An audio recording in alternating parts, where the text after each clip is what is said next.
Assalamualaikum warahmatullahi wabarakatuh. Alhamdulillahirabbil alamin. Assalatu wassalamu ala sayyidil anbiya'i wal mursalin sayyidina wa maulana Muhammadin wa ala alihi wa ashabil akhyar ajmain, amma ba'du. Qala Allah ta'ala fi kitabil karim, a'udzu billahi minasyaitonir rajim. Bismillahirrahmanirrahim.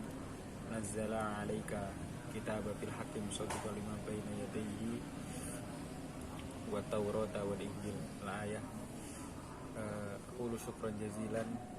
Saya ucapkan terima kasih kepada Bapak dosen Muhammad Fatoni yang telah membimbing saya sampai saat ini, dan juga di sini saya akan menyampaikan kepada antum semuanya mengenai mengenai nuzulul Quran dan asbabun nuzulnya. Nuzulul Quran merupakan salah satu peristiwa yang terjadi di masa Rasulullah dulu. Artinya apa? Nuzulul Quran itu turunnya Al-Quran secara berangsur-angsur.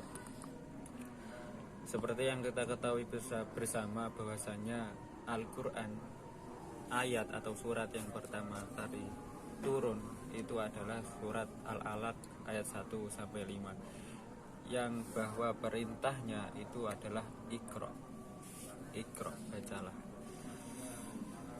Pada zaman dahulu Nabi Muhammad itu dalam menerima Al-Quran itu masih dalam keadaan ummi, tidak bisa membaca dan menulis. Maka dari itu ketika Al-Quran diturunkan melalui perantara malaikat Jibril pun mengajarkan kepada Nabi Muhammad dengan Iqra, bacalah. Dan seperti yang kita ketahui bersama bahwasanya peristiwa nuzulul Quran itu terjadi selama 23 tahun. Yang 13 tahun itu turun di Mekah, dan yang 10 tahun itu turun di Madinah. Dan dengan peristiwa tersebut kita dapat belajar bahwasanya kisah ataupun peristiwa yang terjadi di masa lalu itu bisa menjadikan tolak ukur kita, bisa menjadikan bertambahnya wawasan kita mengenai Al-Quranul Karim. Bahwasanya Al-Quran itu diturunkan pertama kali oleh Allah itu ke Lauhul Mahfud, dan kemudian diturunkan ke Baitul Izzah. Setelah ke Baitul Izzah melalui perantara malaikat Jibril diturunkan kepada Nabi Muhammad Sallallahu Alaihi Wasallam. Dan turunnya Al-Quran itu pasti ada beberapa sebab yang menjadi turunnya Al-Quran. Seperti surat Al-Lahab 1-5 mengenai menceritakan Abu Lahab yang tidak percaya bahwasanya atas kenabian Nabi Muhammad, atas kehadiran Nabi Muhammad. Di situ menjelaskan bahwasanya Abu Lahab sangat menentang mengenai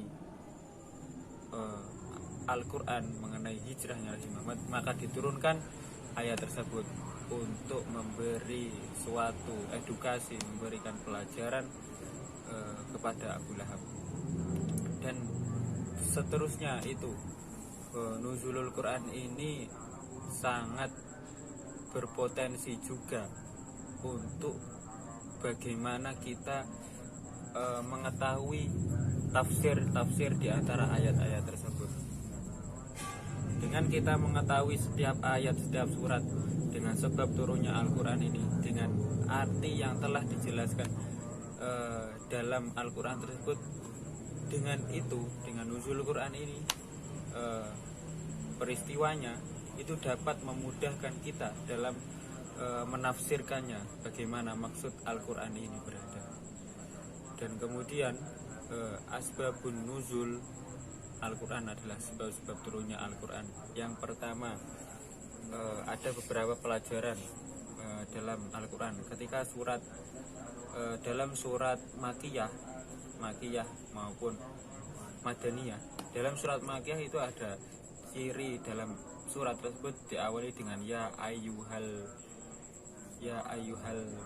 muslimun. Ya ayuhan nas, maaf, ya ayuhan nas. Diawali dengan kata ya ayuhan nas karena turunnya ayat tersebut itu masyarakat Mekah itu masih dalam keadaan kafir, dalam keadaan musyrik. Dan beda lagi ketika surat Al-Madaniyah itu ya ayuha diawali dengan ya ayyuhalladi na'amanu. Itu dalam konteks tersebut bahwa zaman dahulu masyarakat Madaniyah itu sudah beriman kepada Nabi Muhammad Shallallahu Alaihi Wasallam. Dan itu dengan kejadian nuzulul Quran dan asbabun nuzul ini, marilah kita bersama-sama meningkatkan ketakwaan kita, kecintaan kita kepada Al-Quran, kepada Nabi Muhammad, kepada Allah Subhanahu wa Ta'ala. Dan mumpung masih pada bulan Ramadan ini, marilah kita bersama-sama berlomba-lomba mencari malam Lailatul Qadar, dan semoga kita dapat keselamatan dan keberkahan di bulan Ramadan ini. Dari saya kurang lebihnya mohon maaf. Akhirul kalam, wallahu wafiq ila aqwamit thoriq, ihdinas siratal mustaqim. Wassalamualaikum warahmatullahi wabarakatuh.